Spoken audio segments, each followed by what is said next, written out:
Supreme court भी बंद है 28 तारीख को, हाई कोर्ट भी दिल्ली का बंद है, भारत सरकार के सारे ऑफिसर्स की गजटेड हॉलीडे डिक्लेयर कर दी गई है, दिल्ली सरकार की हॉलीडे डिक्लेयर कर दी गई है, एमसीडी की भी हॉलीडे डिक्लेयर है। मैं समझ नहीं पा रहा हूँ कि ऐसी क्या अर्जेंसी थी कि सब मुस्लिम बहन भाइयों को ईद की मैं मुबारकबाद देता हूँ। पूरे देश में आज तक लंबे समय से मैं देख रहा हूँ, ऐसा कभी नहीं हुआ कि किसी भी त्यौहार के दिन कोई एग्ज़ाम हुआ हो। ईद के दिन दिल्ली यूनिवर्सिटी एग्ज़ाम कराने जा रही है। ये देखो एक इतिहास बनेगा। जो हम कहते आ रहे हैं कि इस देश में मुसलमानों के खिलाफ खास तौर से अत्याचार चल रहे हैं, उनके अधिकार खत्म कर दिए गए हैं, अब तो ईद के दिन भी दिल्ली यूनिवर्सिटी एग्ज़ाम करा रही है।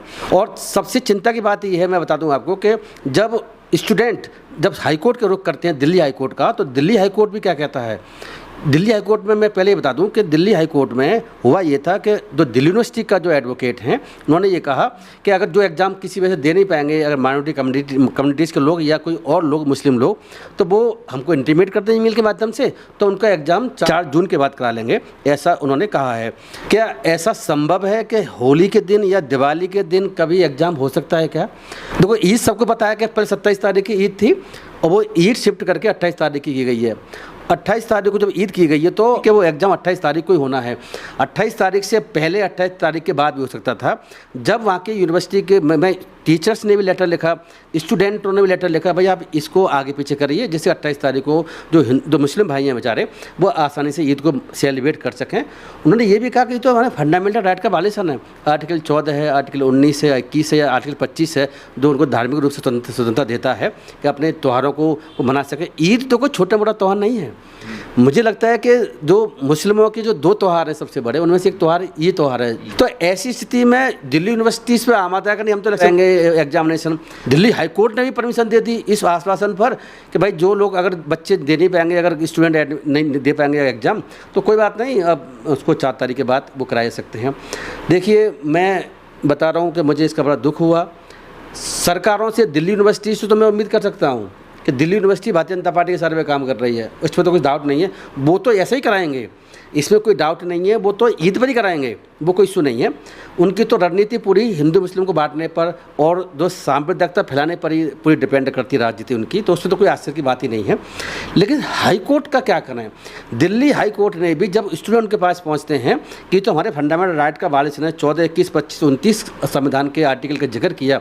उन्होंने कहा कि ये जो दिल्ली यूनिवर्सिटी का जो नोटिफिकेशन है, जो ऑफिस मेमोरेंडम है, OM में ऐसा हुआ था, मैं पहले बता दूं कि 25 मई को ही, इसी 25 मई को जब पहले स्टूडेंट्स ने और टीचर्स ने विरोध किया कि आप डेट को आगे पीछे करिए, तो 25 मई 26 को इसी को दिल्ली यूनिवर्सिटी ने एक ऑफिस मेमोरेंडम निकाल दिया कि नहीं भाई 28 तारीख को ही हम एग्ज़ाम कराएंगे, ये एग्ज़ाम आगे पीछे पोस्टपोन नहीं होंगे। तो जब फिर वो हाई कोर्ट जाते हैं तो जैसे बताया मैंने कि हाई कोर्ट ने भी कह दिया कोई बात नहीं, आप जो है एग्ज़ाम बाद में दे लेना, जो लोग एग्ज़ाम नहीं दे पाएंगे। देखो, एग्ज़ाम नहीं दे पाएंगे बाद में दे लेना, इसकी सबसे बड़ी प्रॉब्लम क्या है? अब क्या होगा, 2 एग्ज़ाम होंगे। उससे पहले मैं ये बता दूं, इस बात को आगे पूरी करने से पहले, कि जब दिल्ली यूनिवर्सिटी कहना ये तक हम इस एग्ज़ाम को पोस्टपोन नहीं कर सकते, नहीं सेशन डिले होगा, आगे हमारा जो है सिस्टम बिगड़ जाएगा।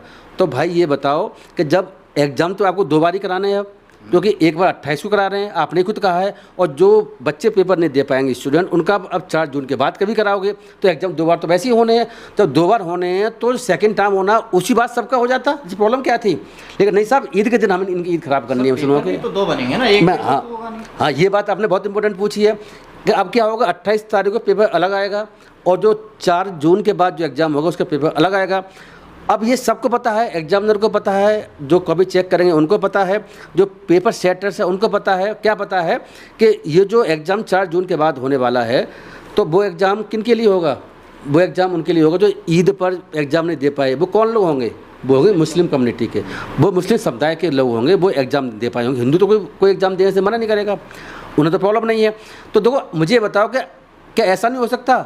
और ऐसा होगा, मुझे तो पूरी उम्मीद है कि वो पेपर जो बनेगा दूसरा वाला मुसलमानों के लिए, वो पेपर टफ होगा, कठिन पेपर बनाया जाएगा और जानबूझ के बनाया जाएगा। मैं ये बात ऑन रिकॉर्ड कह रहा हूँ।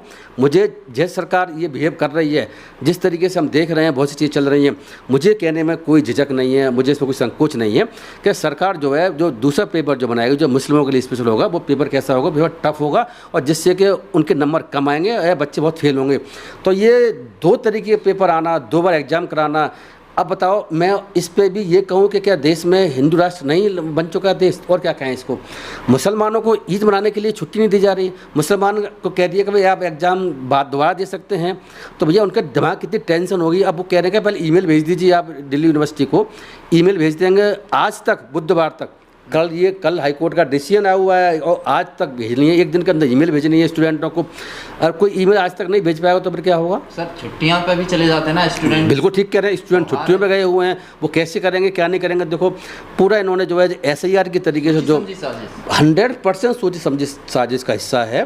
क्योंकि देखो जैसे SIR करा कर उन्होंने बोर्ड काट लिए, अब वो ये चाहते हैं कि मुस्लिम बहन भाई जो स्टूडेंट हैं वो पढ़ भी ना पाएँ और वो एग्ज़ाम ना दे पाएँ और ईद खुशी से मना ना पाएँ। जो स्टूडेंट को कल एग्ज़ाम है, वो मैं बता रहा हूँ, अगर एग्ज़ाम कल नहीं दे पाएगा, उनके मन में ये डर लगा रहेगा, पता नहीं आगे एग्ज़ाम कराएंगे भी नहीं कराएंगे, हो सकता है ये ना कराएं तो हो सकता है बहुत लेट कराएं, या पेपर कठिन बना दें, या कॉपी जान कैसे चेक करेंगे। तो बहुत सारी चीज़ें। तो नीट का एग्ज़ाम आप देख रहे हो क्या चल रहा है, नीट का एग्ज़ाम पेपर आउट होता है।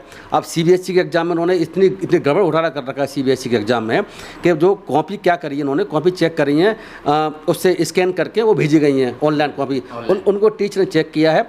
आज की मैं खबर पढ़ रहा हूँ और पहले भी खबर आ रही है, खबर ये आ रही है कि भाई जो कॉपी भेजी गई है वो लेजिबल पढ़ने लायक नहीं, पढ़ी नहीं जा सकती। अब मुझे ये बताओ, जो कॉपी पढ़ी नहीं जा सकती कंप्यूटर पर, जो कंप्यूटर पर कॉपी भेजी गई है, कॉपी फिजिकल नहीं भेजी गई है, तो उस स्थिति में क्या होगा, वो एग्जामिनर कैसे चेक करेगा और कैसे चेक हुई हैं कॉपियाँ।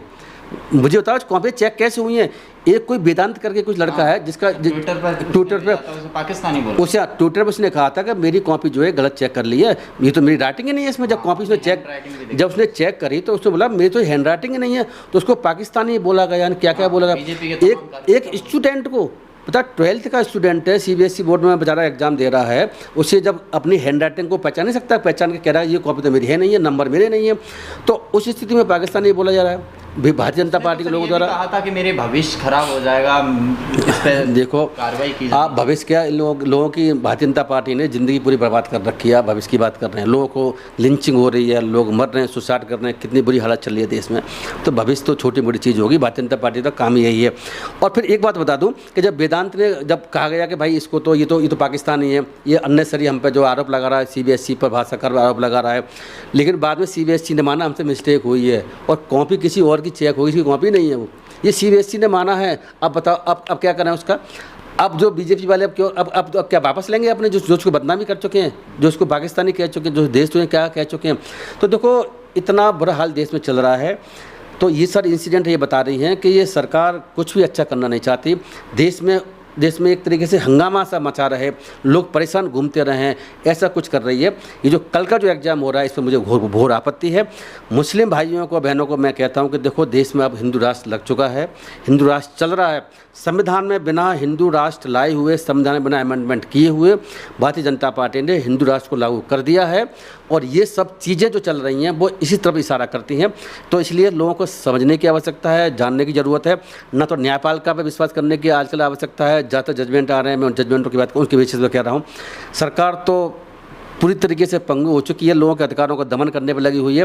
तो देखो आप, चलो मैं आपसे पूछता हूँ, देशवासी से पूछता हूँ, क्या कभी ऐसा हो सकता है कि किसी दिवाली या होली के दिन या रक्षाबंधन दिन एग्ज़ाम हो जाए, किसी का एग्ज़ाम होगा तो आगे टलेगा या हटेगा। आपको पता होगा, मुझे अच्छी तरह से याद है कि जब राम मंदिर का इन्होंने उद्घाटन किया था तो उसने छुट्टी डिक्लेयर करी थी भारत सरकार ने और राज्य की सरकार ने, जहाँ उत्तर प्रदेश में और राज्यों में सरकार है। अब तो दिवाली भी मनाई जाती है सर। दिवाली भी वो तो मनाई जा रही है, वो सरकार दिवाली मनाई रही है। और उसके अलावा ये है कि छुट्टी डिक्लेयर करी थी कब, जब राम मंदिर का उद्घाटन जिस दिन किया गया था, तो और कोर्टों में छुट्टी डिक्लेयर करी, पूरे देश में छुट्टी डिक्लेयर करी भारतीय जनता पार्टी सरकारों ने। और आपको यही पता होगा कि पहले UPSC में क्या हुआ था कि बहुत सारे जो मुस्लिम भाई बहनें जो हैं वो सिलेक्ट होकर आ चुके थे, IAS बन चुके थे 34, 35, 40 के आसपास। ये 3-4 साल पहले की बात है। तो भारतीय जनता पार्टी के लोग जो सपोर्टर हैं वो क्या कह रहे थे, ये तो UPSC जिहाद है। देखो क्या स्थिति देश में चल रही है। अगर चंद मुस्लिम बेचारे अगर IAS बन गए तो उस पर उन्हें आपत्ति है। मस्जिद, जगह जगह मस्जिद पर कब्जा किया जा रहा है, कोर्टों के द्वारा ऑर्डर आ रहे हैं, बहुत सारा ऑर्डर आ चुका है। राम मंदिर का पहले हो चुका है, मथुरा की और काशी का भी ऐसी होना है। बाकी और जितनी भी मस्जिद बनी हुई हैं वो सारी मस्जिदों पर इसी तरीके से कब्जे हो जाएंगे, जिस तरीके से जो है कोर्टों के द्वारा, या कोर्ट नहीं करेंगे तो जैसे अयोध्या में मस्जिद तोड़ी गई थी। ये इनकी रणनीति का हिस्सा है। बहुत बुरे दिन जिस देश में चल रहे हैं, अच्छे दिन का वादा किया गया था, बुरे दिन देश में सभी के लोग आ सर, चुके आप हैं। मस्जिद की बात कर रहे हैं, जिन नेताओं को भाईचारा बढ़ाना चाहिए, समाज में एकता लेके आनी चाहिए, उत्तर प्रदेश के मुख्यमंत्री, एक बड़ा ओहदा है, बड़ा राज्य है, उस उत्तर प्रदेश के मुख्यमंत्री का कहना है कि नमाज सड़कों पर नहीं होगी, अगर नहीं माने तो हमें दूसरा भी तरीका आता है। और उन्होंने ये भी कहा है अगर भीड़ ज़्यादा भी है पब्लिक आपकी तो जनसंख्या पर नियंत्रण करो। कैसे करो देखते हैं सर इसे? देखिए, ऐसा है कि उत्तर प्रदेश के चीफ मिनिस्टर का सवाल है, या भारतीय जनता पार्टी के कोई भी चीफ मिनिस्टर हो या इवन प्राइम मिनिस्टर हो भारतीय जनता पार्टी की सरकार के तहत जो है, सभी का एक ही मत है, वो मुसलमानों को पूरी तरीके से जो है बर्बाद करना चाहते हैं। इसमें तो कोई शक ही नहीं है, और वो खुद उनकी राजनीति चलती इसी पर है।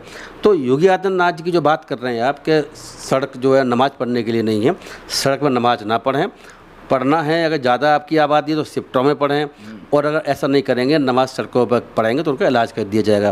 देखो, ऐसा है, योगी आदित्यनाथ जो है ना, ये जो ऐसा बोल रहे हैं, मुझे एक बता दो कि मैं आपसे पूछना चाहता हूँ और देशवासियों से पूछना चाहता हूँ कि कांवड़ यात्रा पे क्या रोड बंद नहीं होती? कांवड़ यात्रा पे 20-25 महीने भर तक रोड, लंबे दूरी तक रोड बंद की जाती हैं, पूरे ब्लॉक हो जाए। उत्तर प्रदेश से लेकर के और हरिद्वार तक रोड बंद रहती हैं, बिल्कुल बंद रहती हैं, डाइवर्ट किया जाता ट्रैफिक। जब कांवड़ यात्रा वहाँ निकल सकती है तो ये बताओ कि अगर मुस्लिम भाई बहन अगर नमाज़ पढ़ना चाहते हैं किसी ईद के दिन या जुम्मे की नमाज के दिन, तो इसमें आपत्ति क्या है? या तो कांवड़ यात्रा भी निकले तो हमें दिक्कत नहीं है, या और कोई धार्मिक आयोजन किसी धर्म का और करना हो तो कोई दिक्कत नहीं है। लेकिन एक धर्म का धार्मिक आयोजन सारे सड़क पे होंगे, पार्कों में होंगे और पूरे रोड घेर के होंगे, लेकिन मुसलमान अपनी ईद नहीं कर सकता। तो ये मैं बता रहा हूँ कि ये हिंदू राष्ट्र का कंसेप्ट है, सांप्रदायिक ये नज़रिया है सरकार का, और जो धर्मनिरपेक्ष हमारे देश में संविधान है और धर्मनिरपेक्ष कंसेप्ट है, पूरी तरीके से ख़त्म हो चुका है। पंथ निरपेक्ष, धर्मनिरपेक्ष, सेकुलर, कुछ भी कह लीजिए, देश हिंदू राष्ट्र के हिसाब से चल रहा है। मैं पहले भी कहता चुका हूँ, मैं आगे रिपीट करता हूँ। तो इसीलिए ये सरकार तो ऐसे ही करेगी। मुसलमानों के तो हर एक अधिकार को, मुसलमान इस बात को भूल जाएं, हर एक अधिकार को पूरी तरीके से उनको ख़त्म करने की रणनीति पे सरकार काम कर रही है। इसीलिए उन लोगों को सावधान होने की आवश्यकता है। संविधान ये इजाज़त देता है या ये मान्यता देता है कि एक धर्म को ज़्यादा बढ़ावा दो और दूसरे धर्म को बिल्कुल दबाते चले जाओ? बिल्कुल भी मान्यता नहीं देता, लेकिन मैं बता दूं आपको कि पंथ निरपेक्ष, सेकुलरिज्म या धर्मनिरपेक्ष का कंसेप्ट क्या है। कंसेप्ट ये है कि सरकार का कोई धर्म नहीं होगा, जो सरकार राज्य सरकार है या भारत सरकार है, उनका कोई धर्म नहीं होगा, वो सभी धर्मों को समानता के साथ देखेंगे। ऐसा नहीं हो सकता कि वो धार्मिक गतिविधियों में सरकार लिप्त हो जाए। लेकिन आप देखो ना, धार्मिक गतिविधियाँ ही चल रही हैं। ये तो संविधान बाबा साहब ने, निर्माताओं ने, और जो बाकी जितने भी ज़माने में जो आज़ादी के लिए संघर्ष कर रहे थे, उन्होंने कभी सोचा ही नहीं होगा कि हमारे देश में सरकारें इस तरीके से बिहेव करेंगी कि एक धर्म को पूरी तरीके से ख़त्म करने के लिए और उनके अधिकारों को संविधान में होने के बावजूद पूरी तरह से वंचित कर देंगे और हिंदू धर्म के हिसाब से देश को चलाएंगे। ऐसा कभी किसी ने विचार नहीं किया था। तो मैं इस बात को इसलिए कह रहा हूँ, हमें पता है, आपको पता है, पूरे देशवासियों को पता है, 1947 में जब देश बटा था तो धर्म के आधार पर बटा था। उसके बावजूद भी हमारे संविधान निर्माताओं ने, बाबा साहब ने, पता है कि धर्मनिरपेक्ष संविधान बनाया, सभी धर्मों को समान अधिकार दिया। इसके अलावा क्या हुआ कि जो मुस्लिम या ईसाई या बुद्धिस्ट या जैन या जो और माइनॉरिटीज़ हैं, उनके लिए आर्टिकल 29 और 30 में स्पेशल व्यवस्था करी है, जो व्यवस्था बाकी मेजॉरिटी लोगों के लिए नहीं है। और बाकी जो धर्म के हिसाब से कोई अपने पूजा पद्धति कर सकता है, कुछ भी कर सकता है, वो उसका अधिकार है आर्टिकल 15, 16, 17 और 28 के तहत। लेकिन देखो बात है, देश जब संविधान से चल नहीं रहा, देश जब मनुस्मृति से चल रहा है, देश जो है जब RSS की विचारधारा से चल रहा है, तो आप संविधान की या किसी अधिकार की बात ही ना करें। ये तो अब संविधान, मुझे लगता है कि इन्होंने पूरी तरह से संविधान को रद्दी टोकरी में फेंक दिया है।